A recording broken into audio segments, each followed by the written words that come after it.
This video is brought to you by patreon.com/worsttake. Get access to exclusive live streams and Discord servers, on-screen shoutouts, and early access to some videos when you join now. Help make sure that we can continue to make content like this by supporting the Patreon. Links are in the description down below.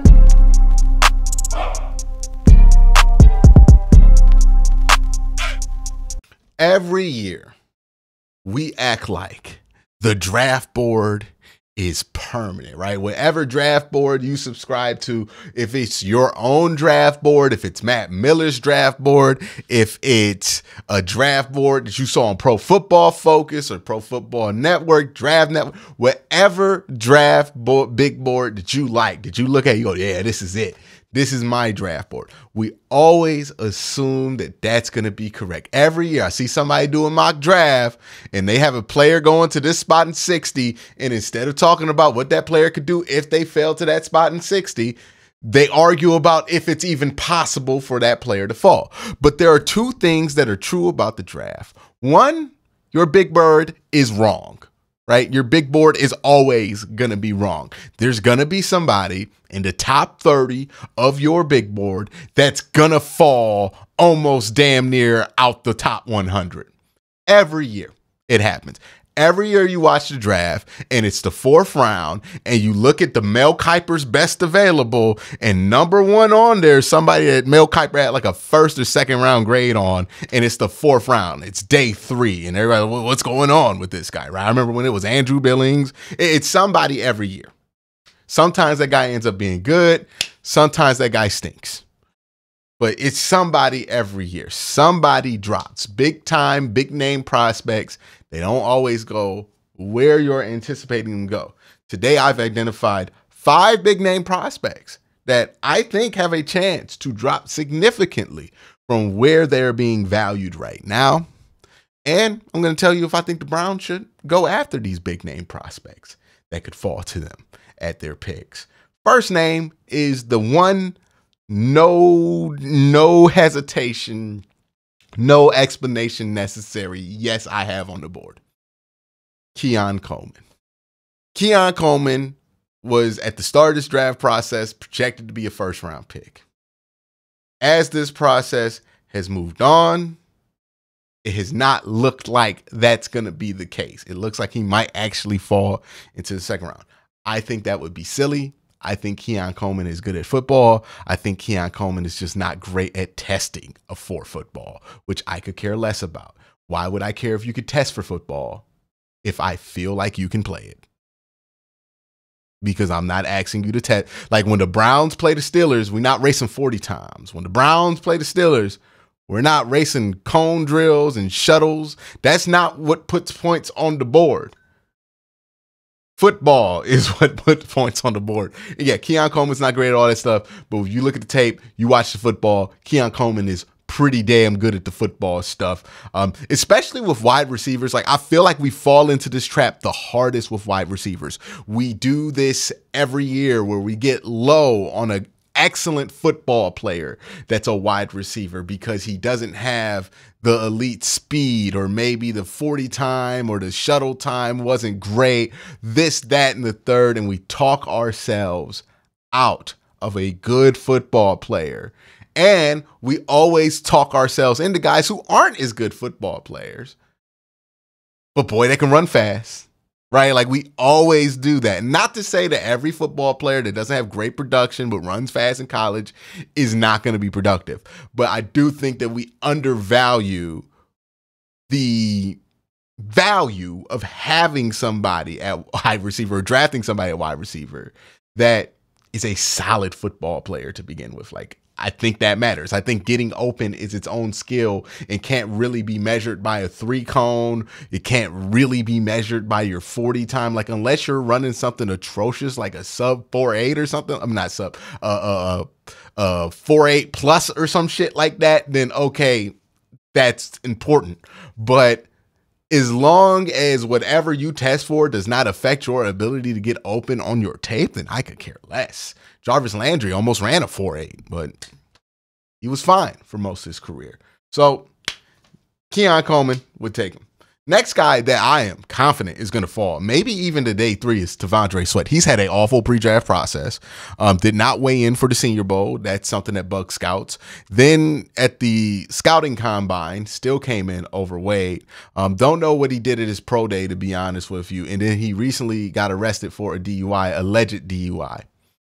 Not a great pre-draft process for a player that a lot of teams already had concerns about. Now, what makes him a perfect candidate to fall down draft boards isn't just the fact that he has not had a great pre-draft process.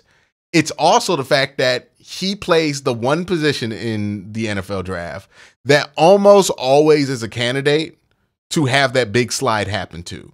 He plays 3 tech, but really he plays nose tackle, and it's just a dying position in the NFL. Run defenders don't really look like T'Vondre Sweat anymore. They look like Montez Sweat, right? They're long and strong. Like, that's usually what teams want to go for. They want 3 techs that can get athletic and get on the go. Think about it like this. You see teams pretty much since like Derrick Henry and all that's happened really start to go with these wide zones. The run game has gone from being super vertical to stretching horizontally. When the run game's stretching horizontally, that means you need athletes that can go left to right. With the T'Vondre Sweat, while he might be a good athlete for his size, he's not somebody who's going to go left to right all game, be able to stay on the field. So 1, you have concerns about if he can stay on the field.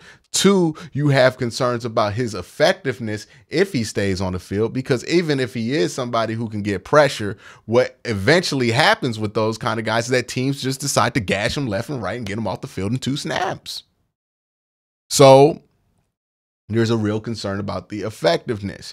When it comes to run defending, if you're a team that wants to stop the run, I think guys like Ruke Okoro are just better at that than T'Vondre Sweat and fit what the modern mode of a run defender looks like at the 3 tech position. I just don't think that the draft is kind to those big mountainous nose tackles anymore. It's a dying spot, and he's had a horrible pre-draft. So I really think he's going to be a candidate to fall. Should the Browns take him? I say no. I know people fall in love with the ideal of like just loading up the defensive line and putting all these big bodies there when you have Myles Garrett. But the dream of Myles Garrett and the reality of Myles Garrett are 2 different things, right? When people dream up concepts for the Cleveland Browns when they have Myles Garrett, it is with the assumption that a team is going to, in good faith, try to throw the football. Right? Like, that is what the assumption is. Oh, you want to get all these guys who can create hell and havoc on the defensive line because a team is going to still making a good faith attempt to throw the football when you have Myles Garrett. The truth is that teams don't, in good faith, try to throw the football against Myles Garrett. They will go to 3-step drops. They will go to quick steps. They will get rid of that ball. They will go to screens. They will move that ball. And when you're getting rid of the ball quickly, what happens? You're stretching the play horizontally, right? You're throwing screens, you're throwing quick slants, you're going to the wide parts of the field, not just the tall part of the field. When you're stretching the play horizontally, nose tackles aren't as effective. Why would you want to run a bear front where you have 6 guys on the defensive line when what the team's really going to want to test is how well your corners can tackle? And now, because you have 6 guys on the offensive line, on the defensive line, you have 5 guys back there. You probably split it, and they can throw and get a 2-on-2 or even like a 3-on-2 if they just motion somebody out there late and really just abuse that look. So why would you want to be in it? It's assuming that teams are going to try to throw the ball in good faith. And look, that's a luxury that TJ Watt and Max Crosby and Micah Parsons all can have. Teams still, in good faith, try to pass the football with those edge rushers on the field. A growing number of teams don't try in good faith to throw the football against the Cleveland Browns. So to load up your team in hopes of that is kind of reductive. Like, you have a good enough defensive line if you're the Cleveland Browns. I don't think T'Vondre Sweat adds a new element to that. And I don't love the stuff that's going wrong with him in pre-draft, because realistically, he's a player that's going to play at a lighter weight to survive in the NFL. And his decision making in this pre-draft process is not something I would be excited about. Kingsley Suamataia is another player that could fall because I think he's really high on these mock drafts. I've seen him as high as like 28, 25. I think he's a pick 50 guy, right? I think he's a second round, mid to late second round guy.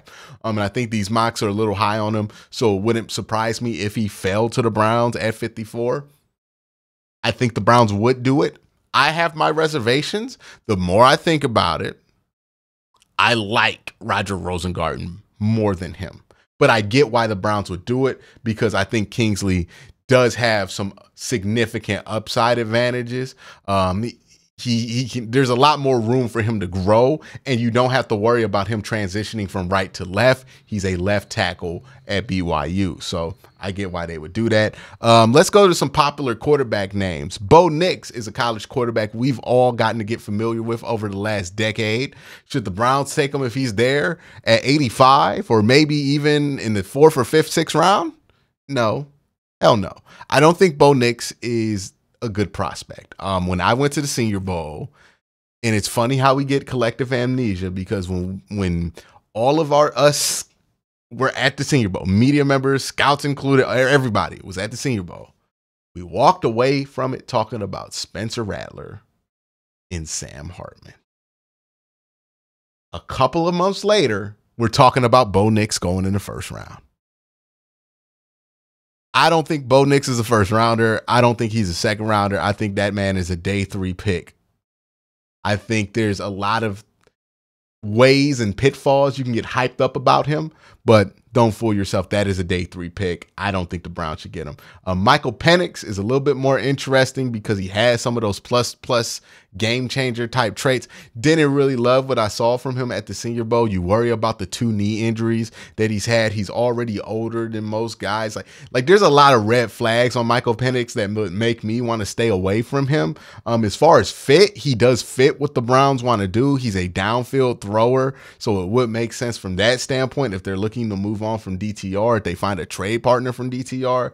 But I still would probably push towards no on that. Kool-Aid McGinistry is just a fun one in there. I know he's been up and down these draft boards a lot, and it would just be hilarious if like he fell to the Browns at 54 and the Browns like took him. That would be ridiculous because he shouldn't go that late, but it wouldn't surprise me if like something like that happened and Andrew Berry somehow found a way to get out of the 2nd round with another corner.